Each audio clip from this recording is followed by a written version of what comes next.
અમદાવાદના બોપલ વિસ્તારમાં છેલ્લા 7 વર્ષથી મોચીકામ કરતા સુરેશભાઈ ચાવડાના ધંધામાં બરકત આવે તે માટે એમણે બચ્ચન ફેમિલી પાસેથી બ્રાન્ડ એમ્બેસેડરની સેવા લીધી છે।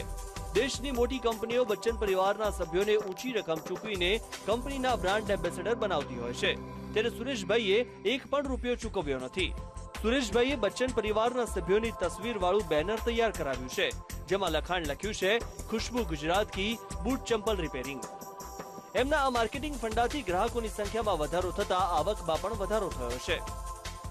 પછી અત્યારે બચ્ચનનો જન્મદિન હતો, 70 વર્ષ પૂરા કર્યા, એટલે મને એમ થયું કે લાય બચ્ચનનો 70 વર્ષ પૂરા થાય એ બાને બિગ બી 70 નોટ આઉટ અને ખુશ્બુ ગુજરાત કી આપણી હેડ છે ને, એટલે મને એમ થયું કે આ નામ લખું। મને એમ લાગે આનું નામ લખું, અભિનેતા હોય કે ફિલ્મ સ્ટાર હોય કોઈ બી હોય, એટલે મને એમ લાગે આની જેનું માર્કેટ છે અત્યારે એનું નામ લખી નાખવાનું। બોલિવૂડમાં બચ્ચન પરિવારનો દબદબો છે, ત્યારે આ પરિવારની તસવીરો જોઈને રસ્તા પરથી પસાર થતા લોકોનું ધ્યાન આ બેનર પર પડે છે। બેનર પર નજર કરનાર લોકો પર સુરેશભાઈની માર્કેટિંગ સ્ટ્રેટેજીની અસર થાય છે અને તે લોકો એમના ગ્રાહક બની જાય છે। બચ્ચન પરિવાર છે જે વર્ષોથી ફેમસ છે અને એના કારણે જેમને બચ્ચન ફેમિલીનું નામ જોઈને કોઈ બી વ્યક્તિ અહીંયા આગળ ચંપલ બોટ સંધાવવા માટે આવી શકે છે। નેચરલી ચંપલ બોટ સાંધવાવાળા ઘણી જગ્યાએ હોય છે, પણ ત્યાં કોઈ જલ્દી જતું નથી, પણ અહીંયા જે બચ્ચનનું બોર્ડ છે એના કારણે અહીંયા આગળ એટ્રેક્ટિવ થાય છે વ્યક્તિ અને એ રીતે અહીંયા પહેલાં આવે છે।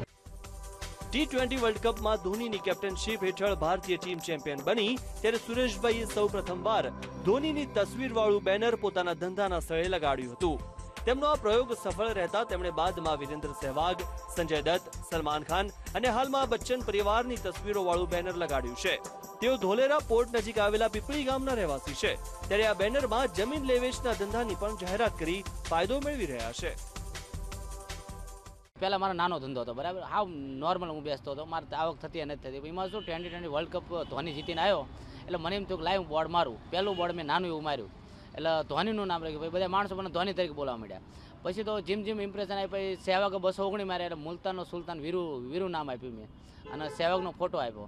પછી આકર્ષણ વધવા માંડ્યું, ગરાગી વધવા માંડી, પછી મેં જમીન લેવેટનું પાછું ધોલેરાનું પાછું બધું લખાયું। પછી તો અલગ અલગ બોર્ડ મેં બહુ માર્યા। કોઈ પણ વ્યવસાયની તરક્કી માટે કંપનીનો માર્કેટિંગ ફંડા મહત્વની ભૂમિકા ભજવે છે। સુરેશભાઈ ચાવડા મેનેજમેન્ટના પાઠ ભણવા માટે કોઈ કોલેજમાં ગયા નથી, છતાં એમની માર્કેટિંગ સૂઝ સરાહનીય છે। બચ્ચને ખુશ્બુ ગુજરાત કીની એડ માટે ગુજરાત સરકાર પાસેથી એક પણ રૂપિયો લીધો નથી, ત્યારે ગુજરાતી સુરેશભાઈએ પણ એક તરફી કરાર કરી 1 પણ રૂપિયો ચૂકવ્યા વગર ગુજરાતીઓની વેપારી વૃત્તિના દર્શન કરાવ્યા છે। કોઈ પણ વ્યવસાય હોય, વ્યવસાયના વિકાસ માટે, વ્યવસાયની ઉન્નતિ માટે માર્કેટિંગ જરૂરી છે અને માર્કેટિંગ ફંડા ખૂબ જરૂરી છે। બૂટ અને ચંપલનું રિપેરિંગ આ એક ખૂબ નાનો વ્યવસાય છે, પરંતુ આ માણસે એનો માર્કેટિંગ ફંડા બહુ મોટો અપનાવ્યો છે।